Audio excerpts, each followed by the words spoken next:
Good day, everybody, and welcome to another episode of Grad School Buddy. Today, I am here with John Otokwala. I'll begin by reading his bio, and then I'll let him introduce himself to us. Seeing tech utilized for better patient outcomes can be described as a mission John holds dear. Growing up, John knew he wanted to serve in some capacity to better the lives of people. To do that, he started out studying electronics engineering as an undergrad in Nigeria. His undergrad research in designing a contactless fever screening device exposed him to the impact engineering can have in the healthcare industry. With this exposure, John pursued a master's degree in Germany. Looking back, John considers deciding to study biomedical engineering in grad school to have brought him the closest to fulfilling his dreams of impacting lives. In his current role in a medtech company in Germany, John appreciates the fact that the work he does daily has an impact on how fast patients can access the care they need, and that doctors are equipped with the tech for performing what they know how to do best. This gives him the surreal feel a satisfactory job can provide. Long term, John will continue exploring many capacities within the medtech space to enhance his ability to collaborate meaningfully in solving difficult challenges that often result in poor healthcare delivery if left unsolved. And of course, the concept of scalability would remain a dominant factor driving John's considerations.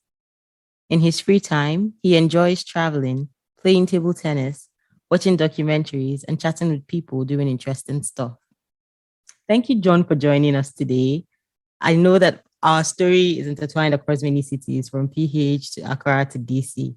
And I know that I've met you in these different places, but our listeners are just getting a chance to meet you. So would you please tell us a little bit about John, outside the bio that I just read? Thank you, Bele. First, I want to say it's an honor to be on your show. And I'm really excited about what we're going to discuss. And of course, I'm very, very happy to share my experiences with people and let them see what they can learn from them. Back to the question, who is John? I'll say John is he's a very happy and and jovial person, enjoys having fun. John is very observant because I get to learn from people when I interact. Because growing, there are things that would occur to you naturally, and some others do not. So, of course, when it occurs to other people, then when you interact with them, you get to learn from these people, especially things like ideals, mantra, perceptions, perspectives, and all of these things. So interacting with people obviously gives me a great opportunity to learn. Jen is also, I would say, very kind-hearted, and supporting people. Um, what other thing? Bele, how would you describe John though? You've been around me for some time. Okay, Would first you of say all, this is the first time accurate? anybody has tried to push this part back on me. So nice one, John. I think I would describe you to be, first of all, I think that if you look at John from the outside, and you try to judge him just by what you see or what you hear, you have only taken a tip of the iceberg. I think that you are very eccentric. So to give you an example, as we are recording this episode right now, he is on vacation in Spain. So I love that about you. I love the fact that you're very into the biomed aspect of your work, and when you go into it, you really get into it, you get excited about it. But then you're also able to just disconnect and say, hey, I'm traveling to go and see Europe.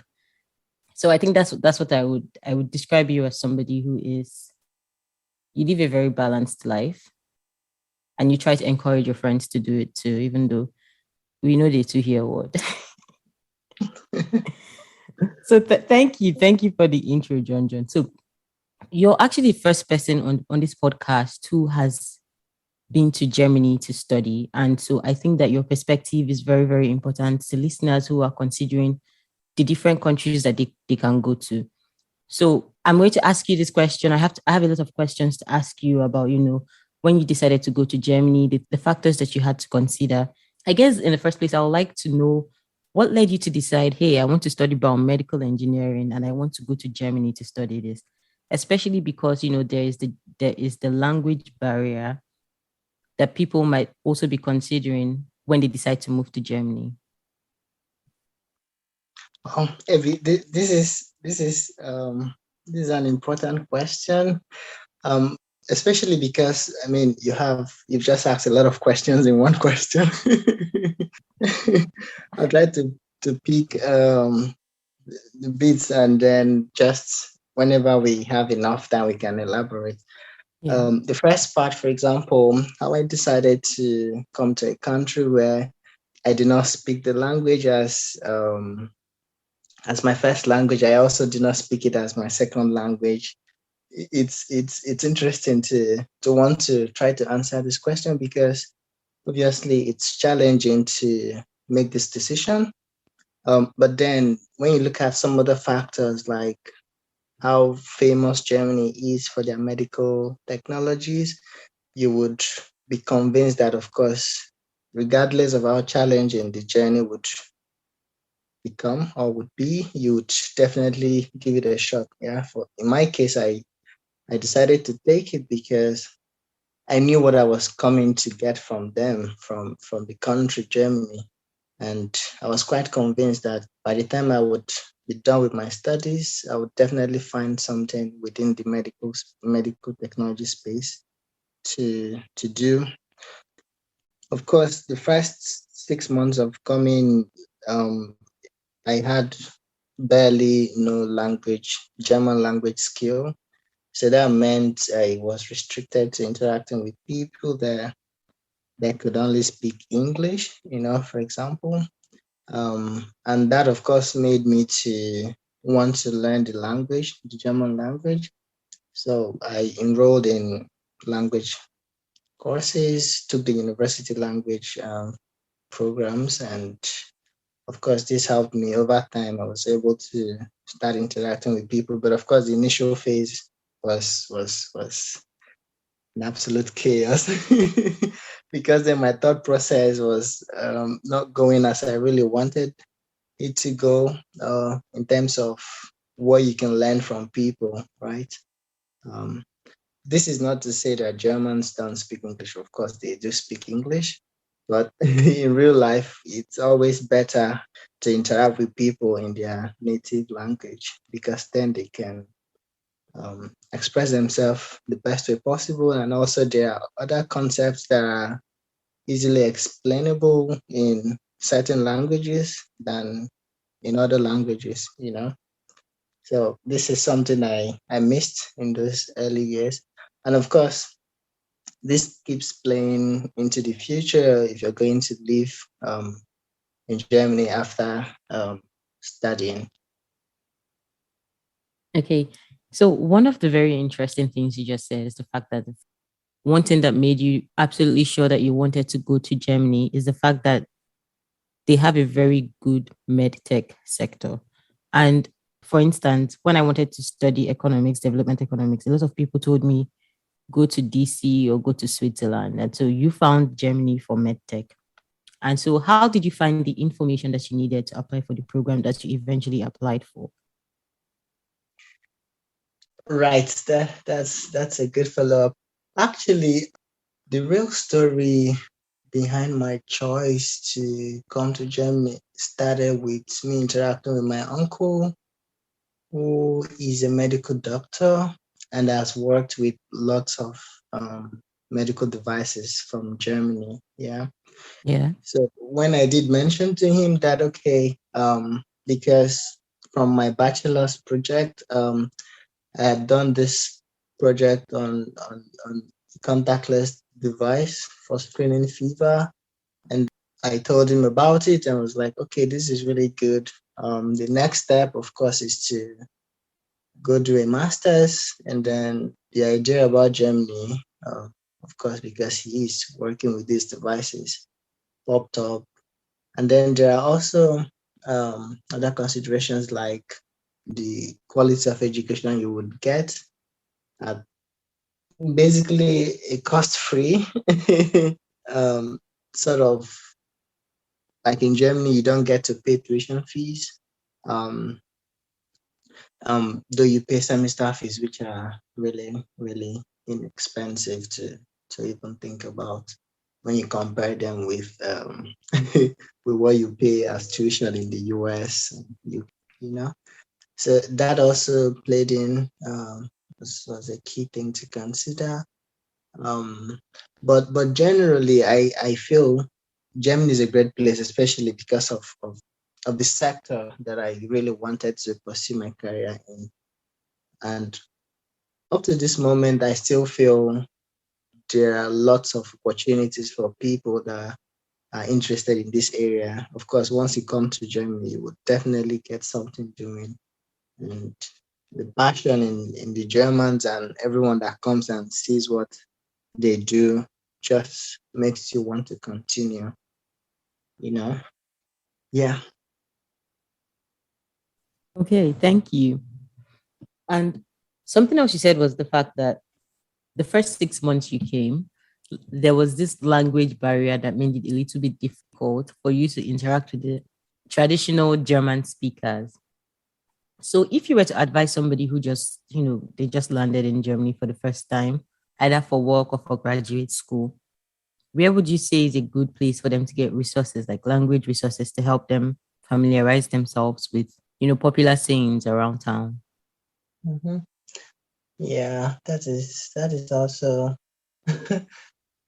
hmm. I would say looking back, first once you've made the decision to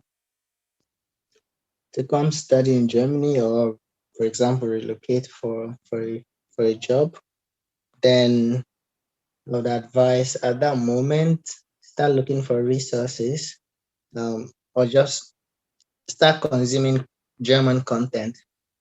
In my case, I did actually start with watching YouTube videos, because they are like language tutors that they are producing tons of content on YouTube. So if you just go search German language tutorials or learn German, you would see lots of them. My favorite, for example, learn German with Anya.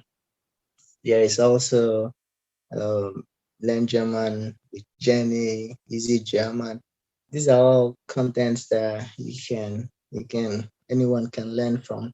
But the one I really did use that had the most impact in my learning process was this language course offered by DW. DW is like a news channel here. Yeah. Um, and on their website, they have the German language section where they provide language courses, and these are free.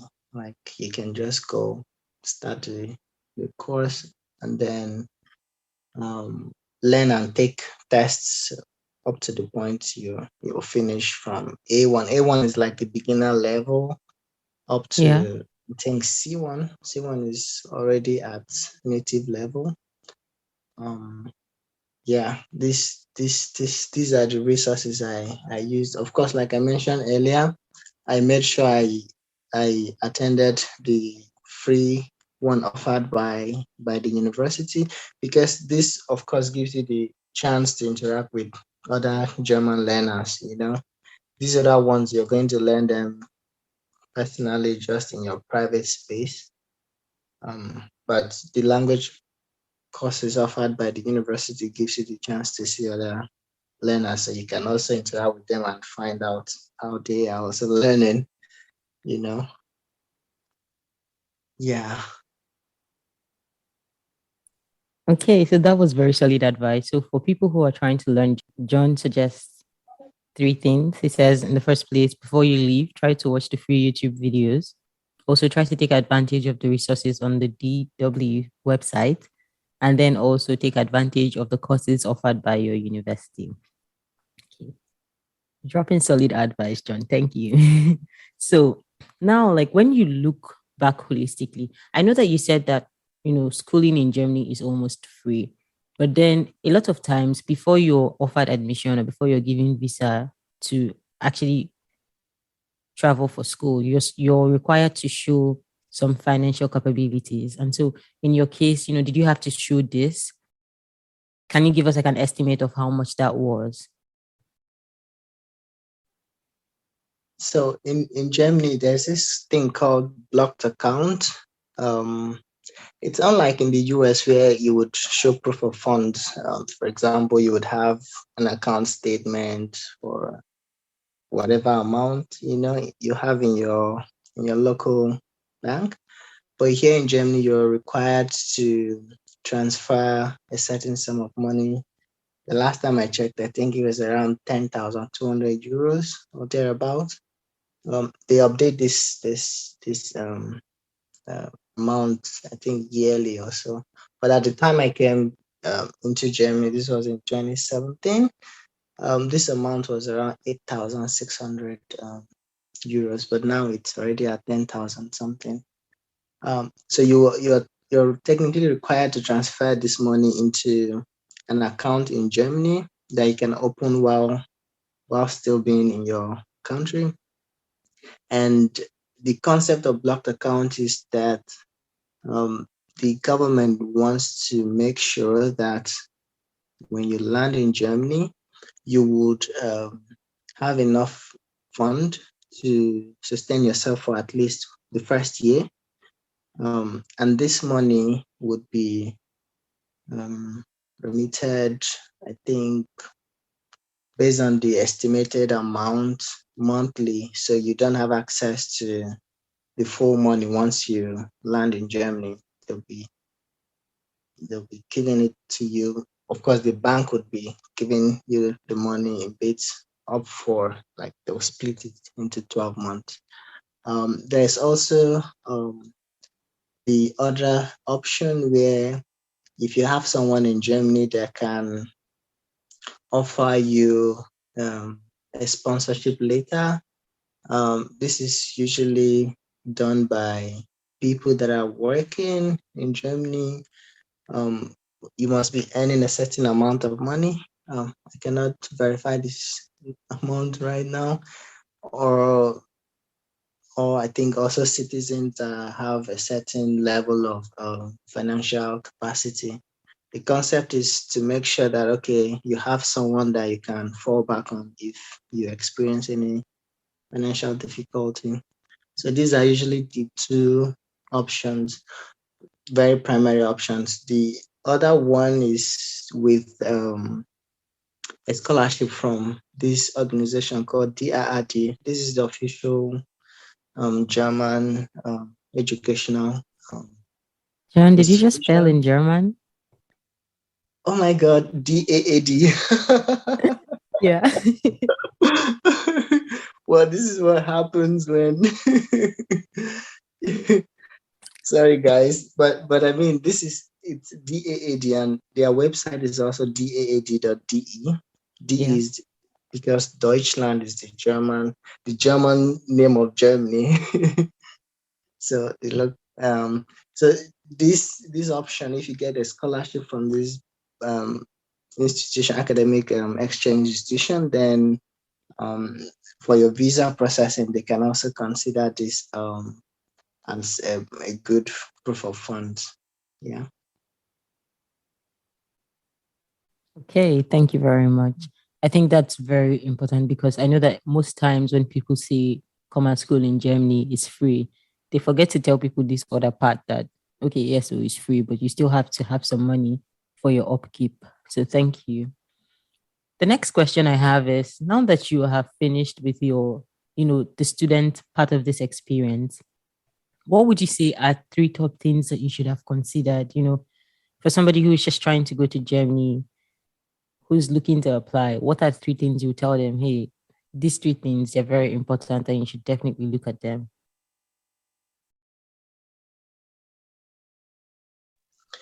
Right. I also think this is also another very good question to ask. Um, because in Germany, for example, you find out that students get to spend a lot of time in school studying. Um, what that means, for example, you can have a program that is 2 years, 24 months, and then you see people spending 36 months, sometimes 48 months to complete.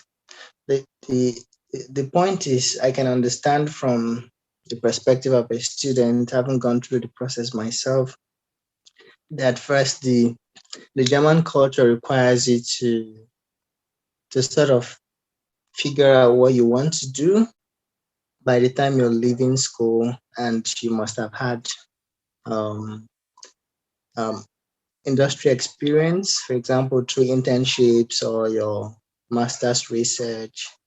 Um, and I mean, by doing this, you would have a skill level that, of course, can get you started in any industry that you want to focus. So this makes a lot of students decide to spend time in school, yeah, trying to find out what they really want to do. And in a way, looking back, I would say, while this is good, students should, from the very get-go, try to find something that you can do. It, I've also thought about this thing called passion, where um people wait until they find their passion before they become really serious. I feel this is dangerous because you end up really wasting a lot of time. Um, because at the end of the day, it's really about what you know how to do and how you are able to use that to impact society that really counts, you Yeah. know. So immediately you start, whatever you find interesting, try to delve deep, like dive deep into this thing.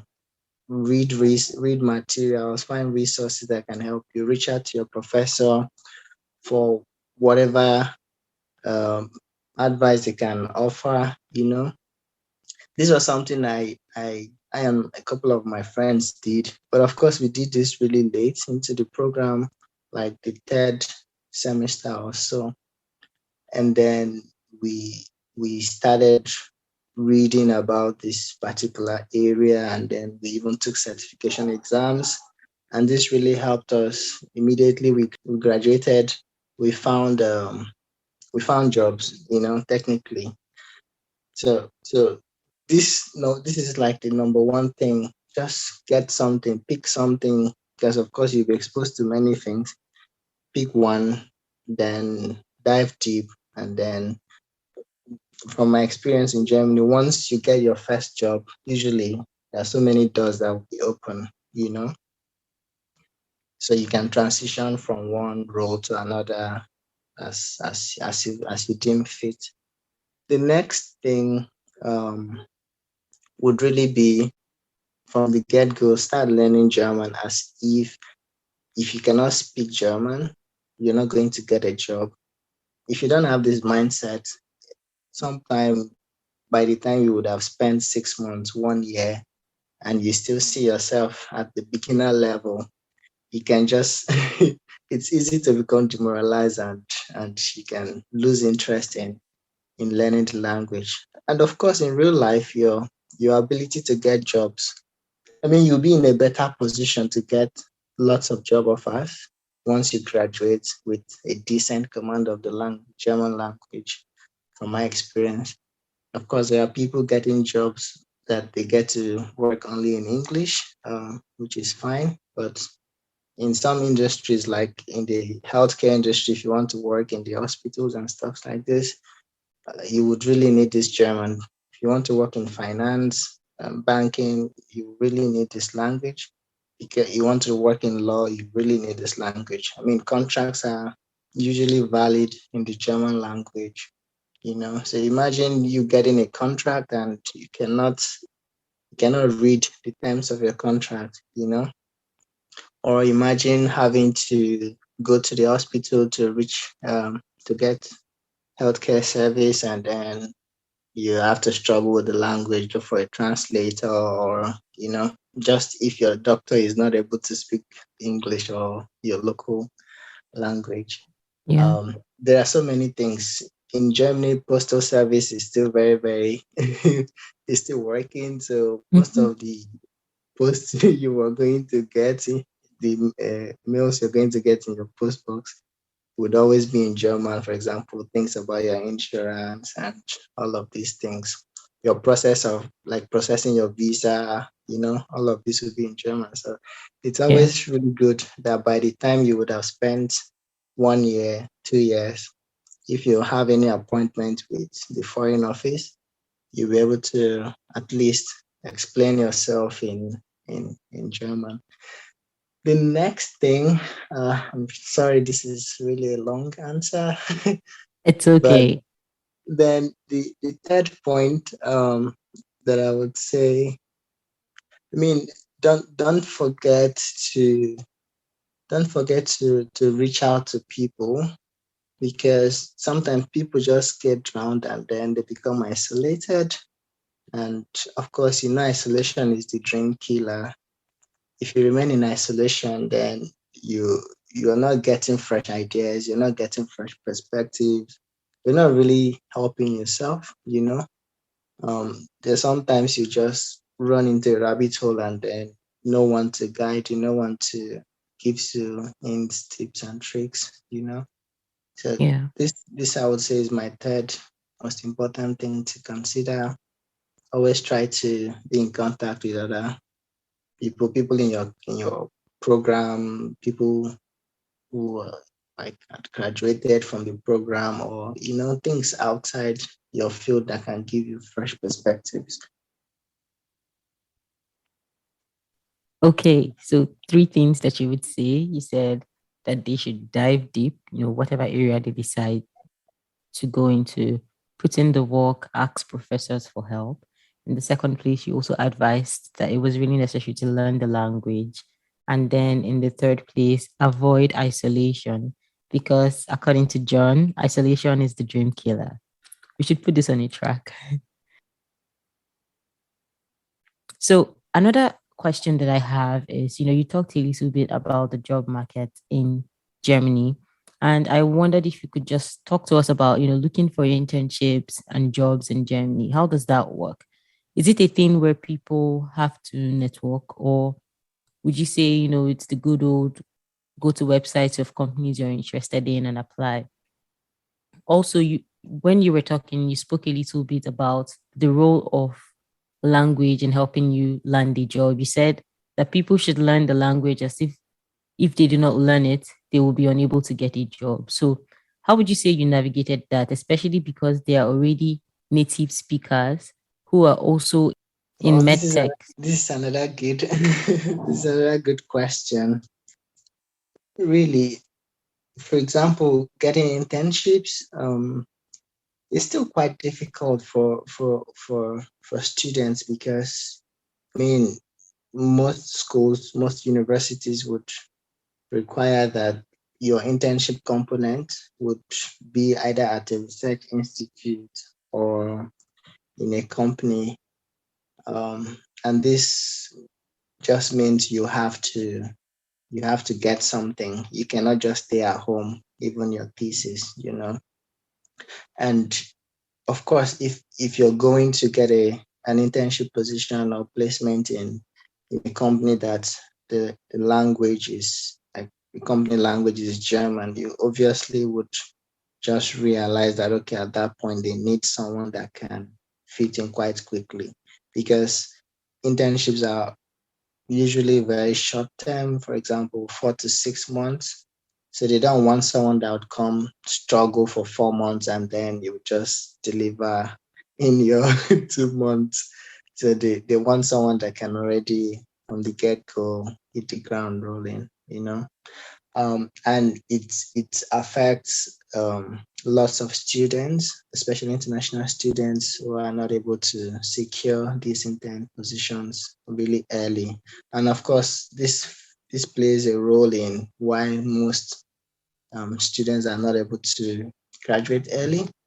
Um, like you asked if the old fashioned go to the websites and then shoot the applications or networking. These two strategies still work. For example, I had a fair share of applying directly, and sometimes you get responses, sometimes you don't even get any feedback from the companies you applied to.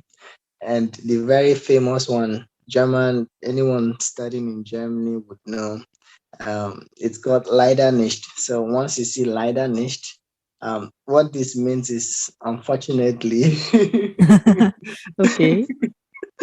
So once you see leider nicht is equivalent to unfortunately, just know, okay, this is a no. So you just hear people, students making fun of the process, like, okay, today I got 5 leider nicht, which is crazy. Of course, Mm-hmm. this is real. People do experience this. I did have my own fair share of the leider nicht, and and but the most I cannot really say the most like the practical ways to get internships, like which strategy works the most. Anyone, just try everything, really.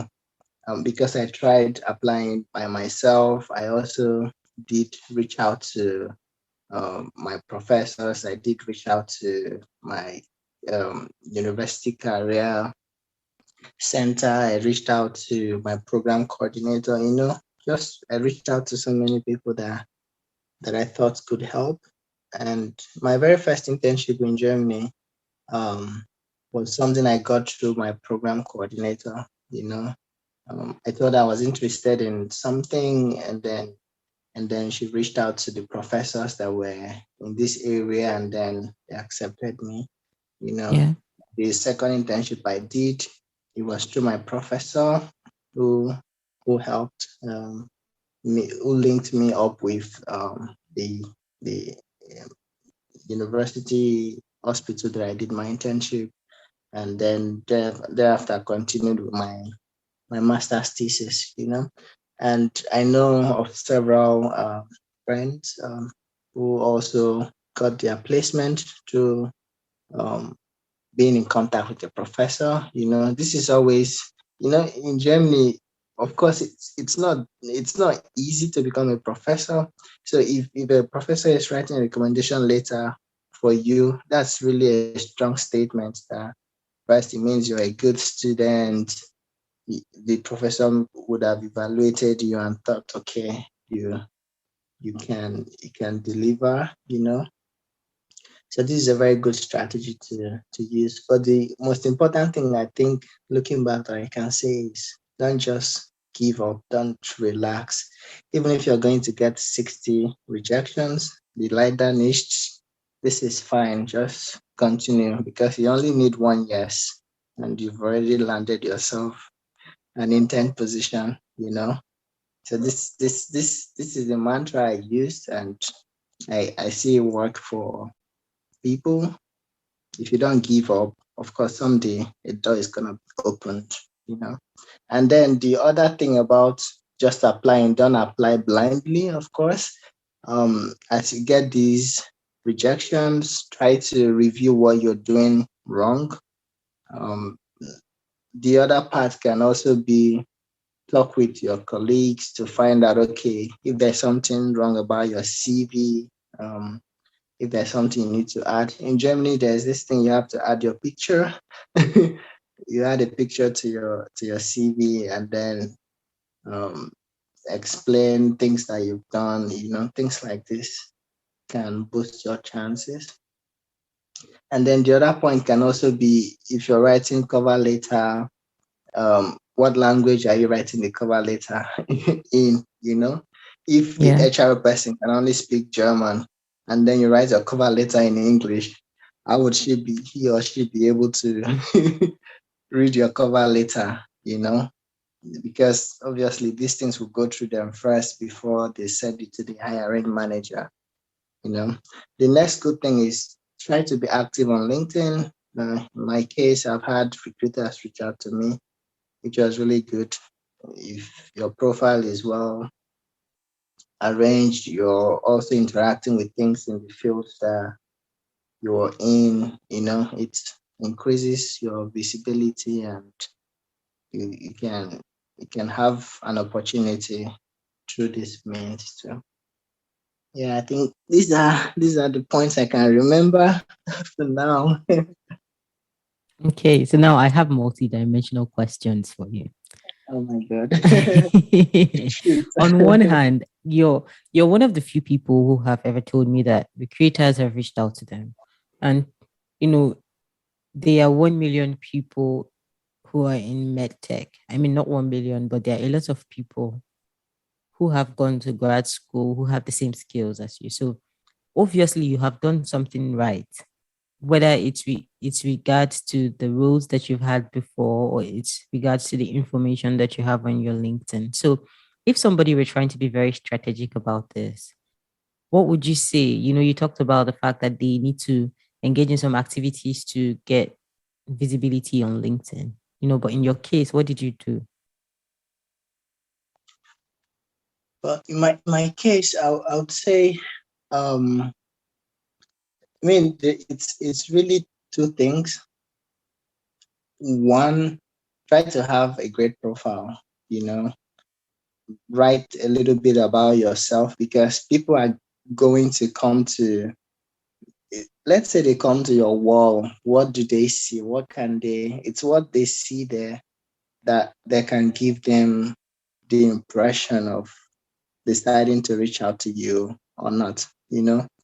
And I mean, these days you have to deal with the digital first contact, or what do they call it, first impression. If someone sees your profile, what can they see? What sort of picture do you have there? What story did you write? How coherent are the things you've done in the past? With how did they tie into the program you're doing right now? Are you able to explain um, the connection? Um, I say this because it's really important that, for example, for me, in my case, I did electronics engineering, right? Of course, electronics engineering, lots of people do not really know how, after studying electronics, you can decide to come and study medical engineering or biomedical engineering, but I got the exposure through working on a project that has impact in the healthcare industry. This is a good connection to say, okay, I studied electronics. I did an embedded project that had impact in medical tech. And then this sparked my interest. And then I decided, okay, to come and do a master's in biomedical engineering. You can see, okay, someone did not just go study electronics and decided to do telecommunications. Or, of course, even in telecommunication, you still need this infrastructure in the hospitals. So you can go and do a healthcare IT or something like this. So there's always going to be a story that you can tell, and try to summarize this in your, say, on your LinkedIn page, so that people can see, okay, that you're not confused, or you're not really sure of the direction you're going. Then the second point is about what you engage, your interaction. What sorts of content do you interact with? And there are contents that you just like, find insightful, find interesting, or you actually comment? Or do you write articles? For me, it was really important that what I found interesting, we try to write articles. I try to review guidance documents and stuff like this. And then that obviously means that people that see what you're doing while being a student can already imagine the impact you would have if given the opportunity to really learn in real time, in an industrial environment. Because while you're in school, you're protected from so many things. I mean, that would be a topic for another day. Yeah, Yeah. IP. Okay. Thank you so much for sharing. Okay, so I know that you are in your holiday spirit, so I don't want to keep you for too long. If you were to look holistically at everything you have gained from going to graduate school, I mean, before you came to Germany, there were two routes in front of you. You know, it's either you practiced engineering in Nigeria or you went for this graduate school program. So, how would you say going to grad school has influenced your career? What would you say has changed? You talked about the fact that you feel it has brought you closer to your goals, but in what ways has it done that? That's an interesting question, I would say, because when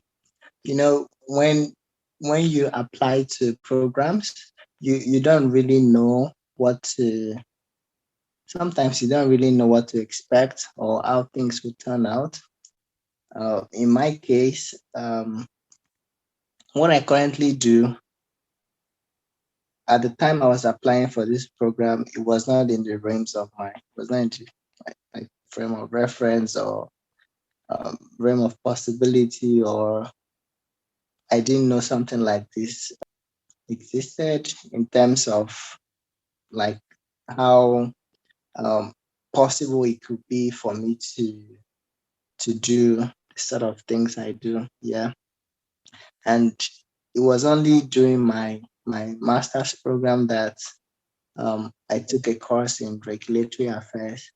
This was when my exposure to to this legal part of medical device came into being, and I thought this was really interesting. Initially when you do biomedical engineering, I always say you're combining engineering and medicine, because in grad school we were it was a requirement to do anatomy, physiology, human biochemistry, microbiology, hygiene, and sterilization. All these things that a traditional engineering program would not expose you to. But here you get to do them, because the idea is good. You want to design devices to be used on people's body, and they thought it wise to let you know how the body works first before you get to design these devices. Which Yeah. I found really, really interesting. So in this way, not doing this master's program won't have exposed me to these things, but doing them made me see other possibilities within the space. Because traditionally, I would just continue designing devices, which of course there are lots of people doing this, but there is also a point where, let's say, you've put in all the resources, done your R&D, you've done your clinical trials, but then you still need people that would help you get market access for your device, like do all your regulatory submissions, do research on the requirements pertaining to your device, and then do all those risk analysis, conduct usability study, all of these things, and then do proper documentation, and then submit to, for example, in Europe, it's called notified bodies. In the Yeah. US, it's the FDA. Yeah. Um, so these are things that you would have to do them for your device to be approved, and if your device is not approved, it cannot be sold. It means patients will not have access to this technology that would help the doctors cater for their health conditions.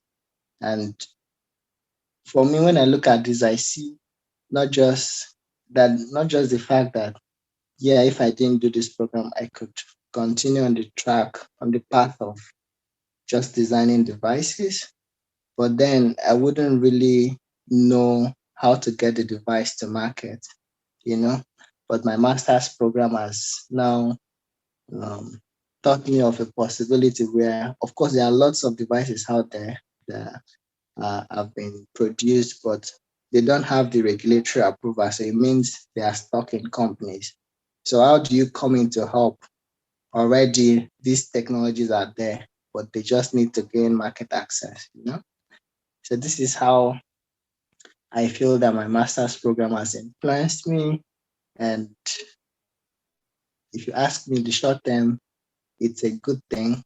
In the long term, as my skills grow, as I become better at this, it means I can also guide startups. It means I can also contribute to emerging technologies. For example, I have keen interest in AI and seeing how this can help um, people like solve rare diseases or um, like I mentioned in the like you read in the intro about scalability.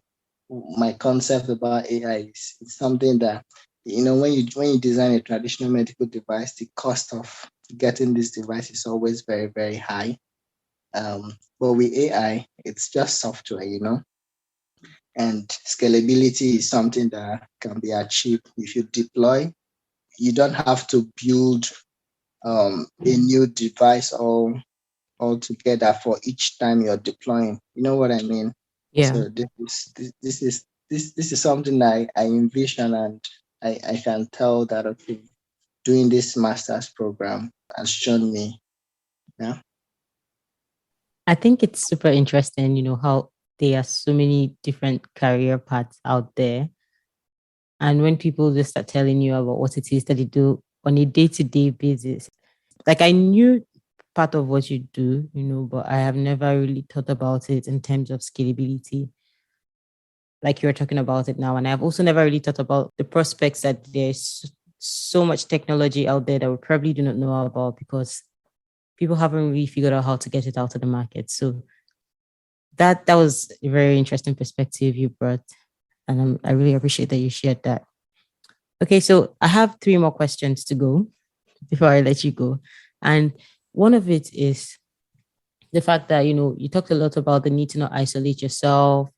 You talked about the need to interact with your peers, your professors, and even in the way that you live your life. You are a person who once in a while you love to travel. So I am guessing that some of these activities are coping mechanisms, quote unquote, that you have picked up along the way to help you get through this phase. So, how would you say, you have been able to cope with studying so far away from home? How have you been able to kind of keep your mental health stable? Hmm. Well, this question is deep. Right. So, I mean, like you mentioned, the traveling component, I try to do this um, often. I say frequently because, I mean, you really want the option of not being stuck. And when you travel, you get to pause, take a deep breath and then reflect on what you're going through, what prospects there are, and things like this. So I feel traveling for me has been a very, very good coping mechanism. It's a useful distraction. You distract your mind, and then of course, life is not just about academics, not just about what you're doing. You also need to see what other people are doing. So in terms of art, you want to go and explore what you can find. And of course, being in Germany just does give you a very good possibility to utilize the Schengen visa free area where you can travel to so many countries without visas. Um, so in that regard, traveling has been a very good coping mechanism for me.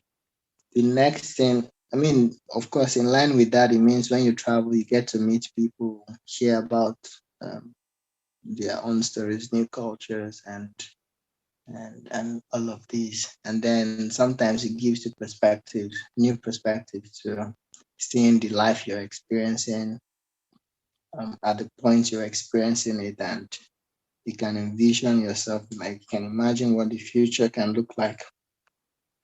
The next part to coping mechanisms.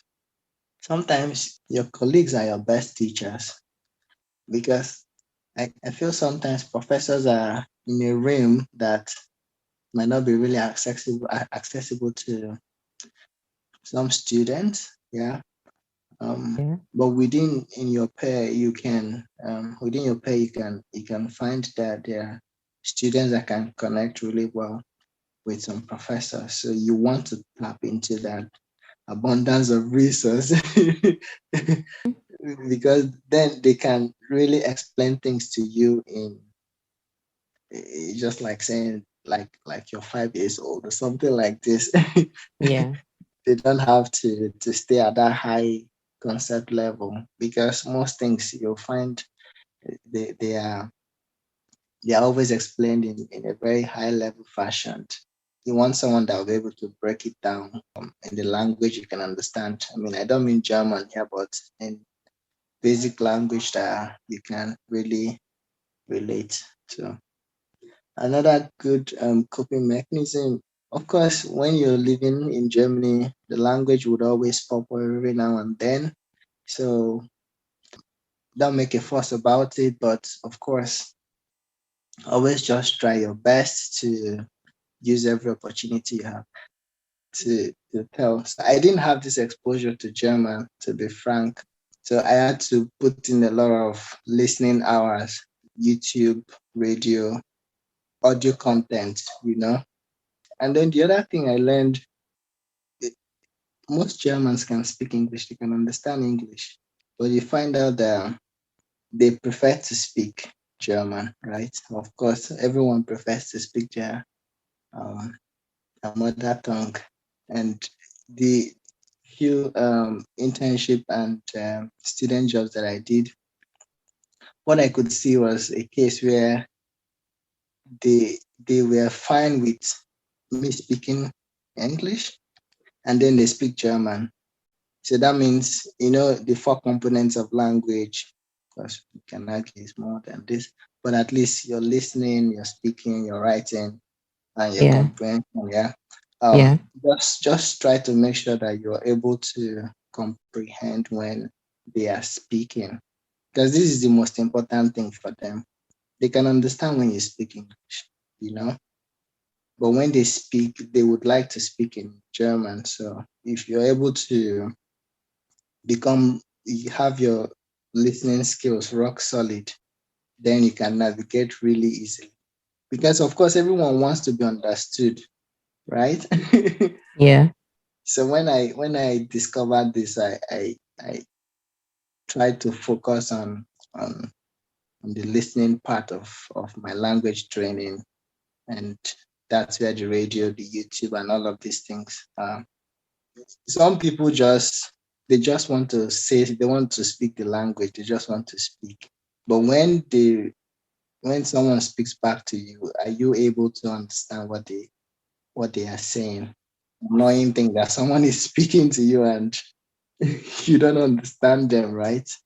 So this was a very, I mean, it's still a very good coping mechanism for me because once they understand the fact that you can understand what they are speaking, they have that confidence, that assurance that okay, they are not speaking in vain, and then you can speak your English since they can understand that too.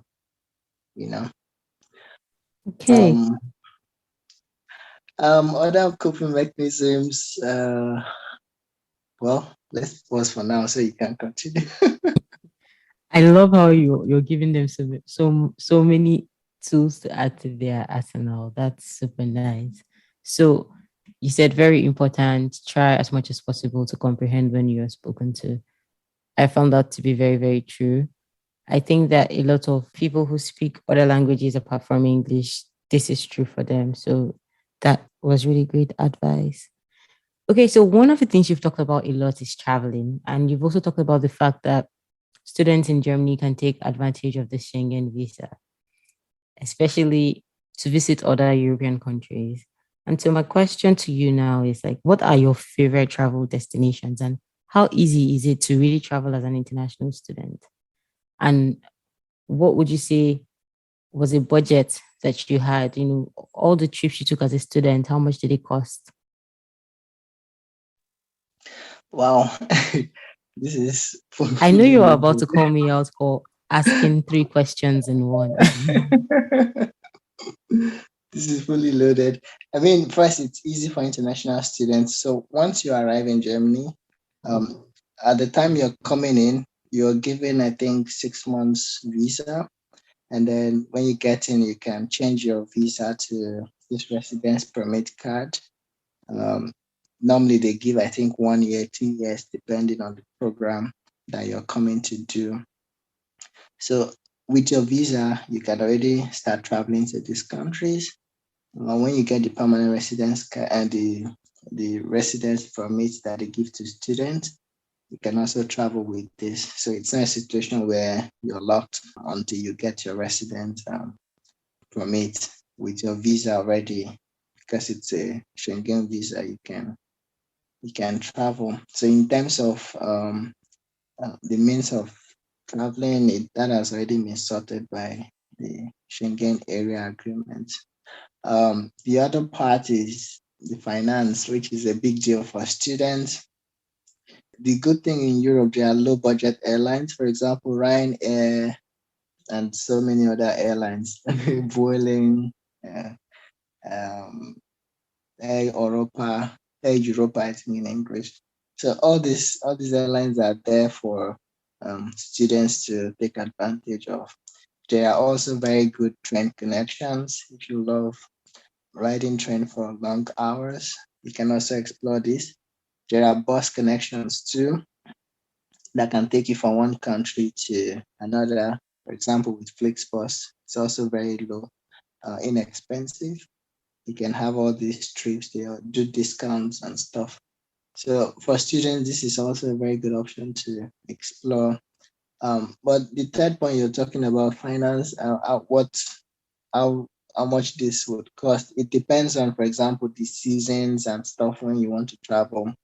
Um, in my case, I my first trip out was in the summer, and this was to Norway. Norway wasn't really the place that a student would want to go on their first trip because it was expensive.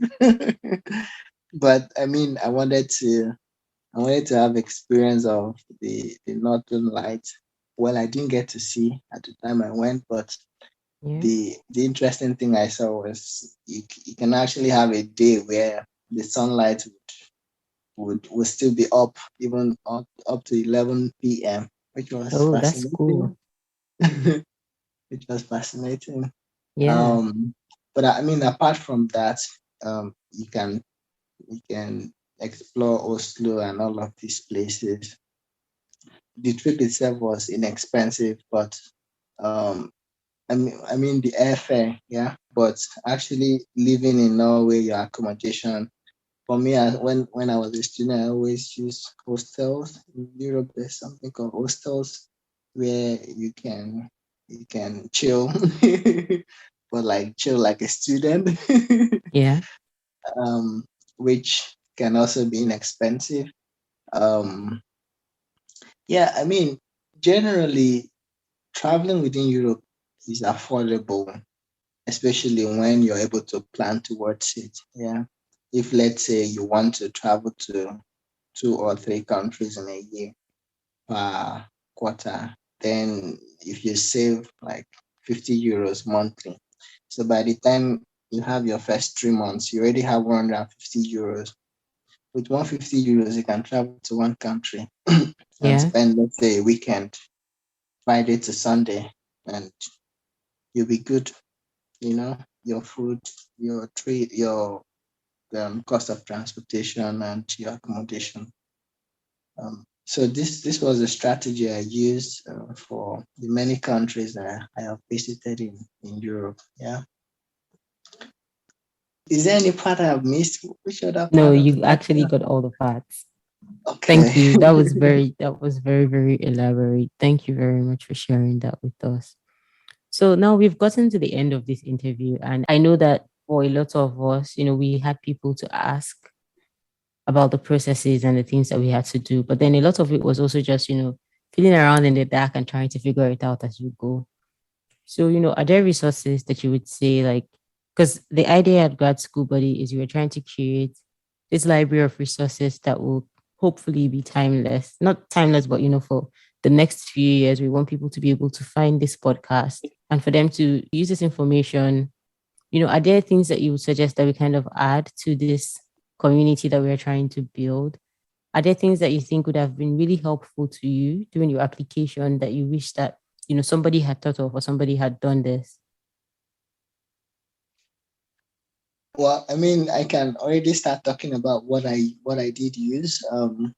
For people in Nigeria, for example, you can, of course, make good use of Naira Land. I cannot stress this enough. Are there Ireland channels that you would suggest? There's German student, I think German student visa. This was the Naira Land thread that I spent 2 weeks reading this whole thread. Yeah. What kind Doing of my, things did you find there?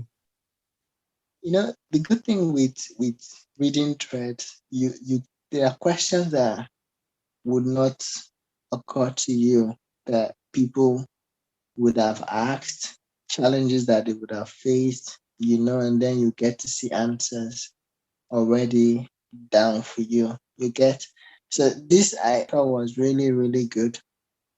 And then the forum, if you have questions, you can ask questions and people would be so kind to answer.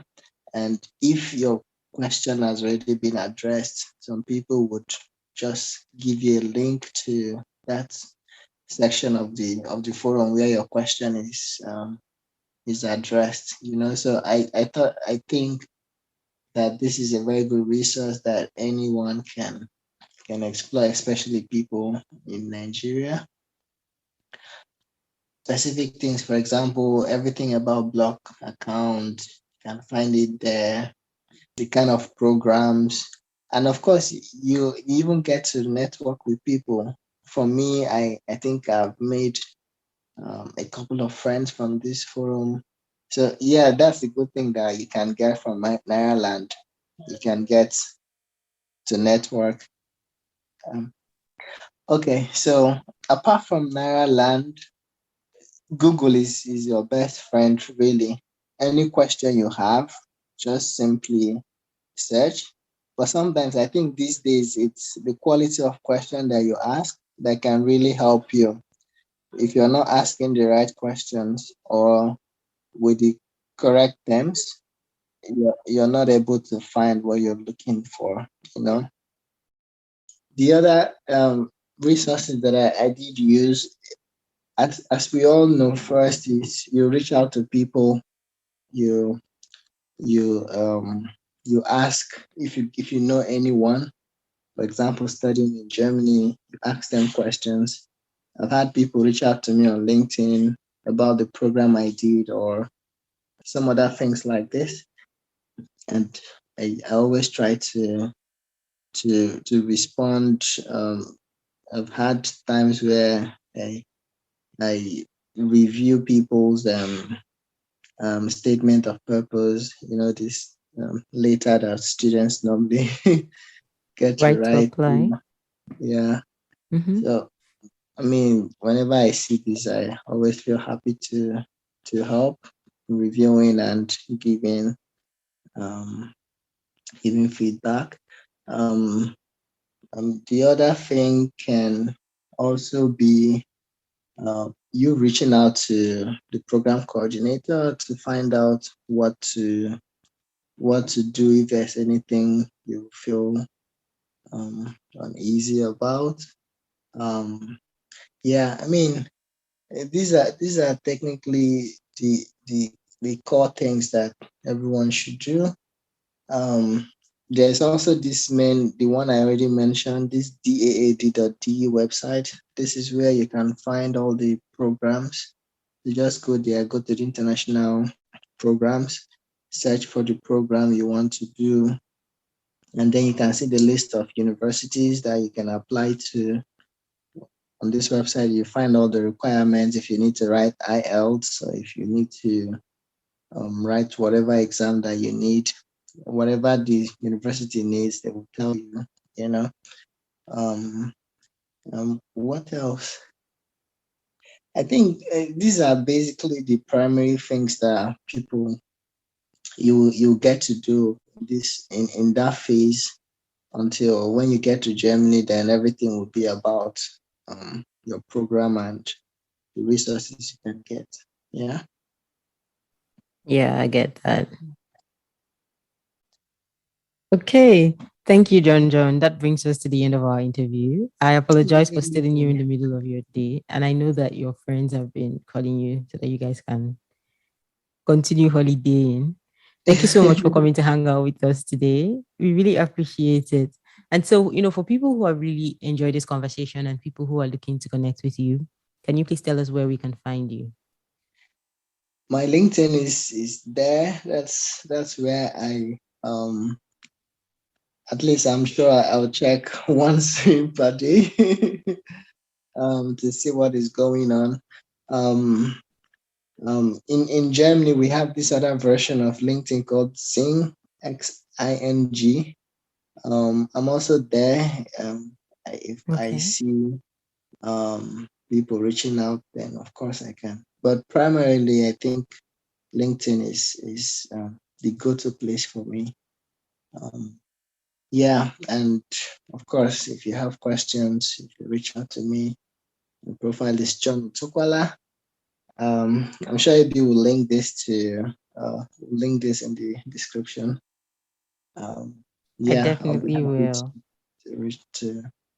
to respond to any questions to my best abilities. And of course, if because I haven't stayed here for more than 4 years already, a lot of things have been updated. So at least I would know someone in my network that I can reach out to and then maybe refer you or something like this. At least for the latest regarding these processes. Yeah. Yeah, that's it. Thank you. So if you're listening, he has offered. I'm sure by the time you get like 10 people DM you, now you will still run. But until we get to that point where he's running, please, take advantage, not just John, but anybody who you think is from the same country as you or is in the same field as you. Please feel free to reach out. I always say the worst that can happen is that they say no. Okay, John, thank you for hanging out with us and thank you everybody for listening. Please remember that if you'd like to interact with our newsletter or listen to more of our podcast, you can find us anywhere you listen to your podcast. You can also find us on Twitter or Instagram at My Grad School Board. See you in the next episode.